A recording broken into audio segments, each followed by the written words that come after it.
R$ 300 por um rato, de preferência morto. Foi assim que, no início do século XX, o jovem médico Oswaldo Cruz acabou com a epidemia da peste bubônica no Rio de Janeiro.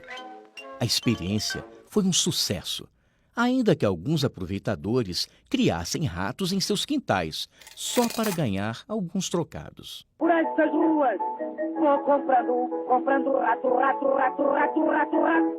Mas a sua trajetória não foi fácil. Em 1899, depois de estudar microbiologia em Paris, no Instituto Pasteur, ele volta ao Brasil decidido a combater uma série de doenças que matavam milhares de pessoas todos os anos. A situação é complicada, inclusive na economia. Alguns navios estrangeiros se recusam a parar em nossos portos, depois que a tripulação do cruzador italiano Lombardia foi quase toda dizimada. Oswaldo inicia sua luta exterminando os roedores nos portos de Santos e do Rio e controlando os surtos de peste bubônica. Sua fama se espalha. Em 1903, assume o cargo de diretor-geral de saúde pública, com o desafio de acabar com uma outra epidemia, a da febre amarela.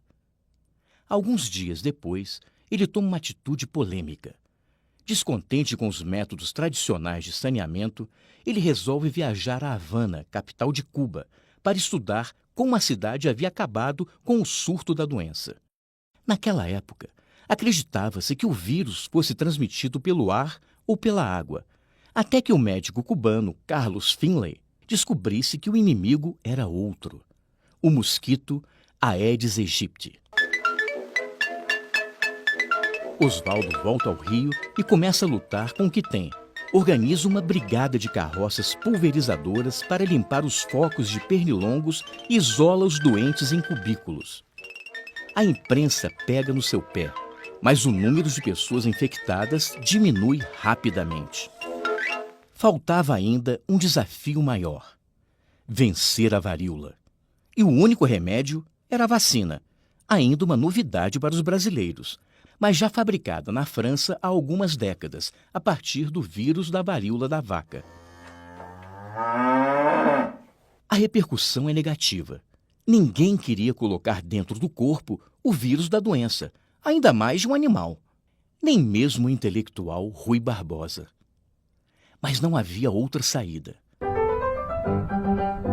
Para conter o número crescente de mortos, o Congresso aprova uma lei tornando obrigatória a vacinação.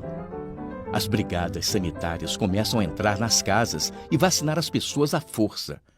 A revolta é geral.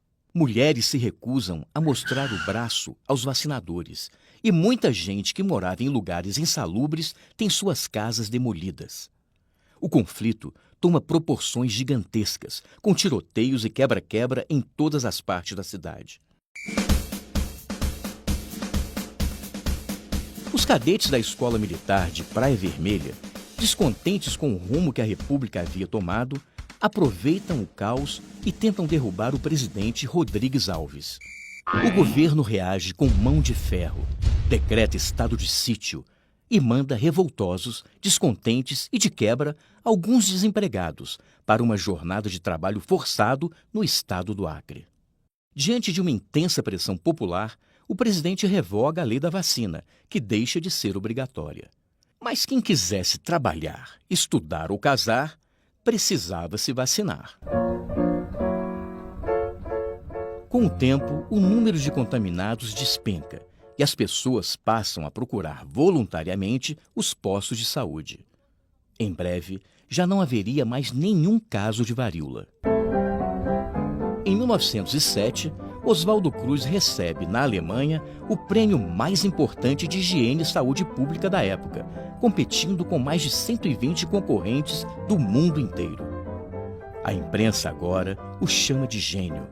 E o próprio Rui Barbosa, quem diria, o saúda como herói nacional.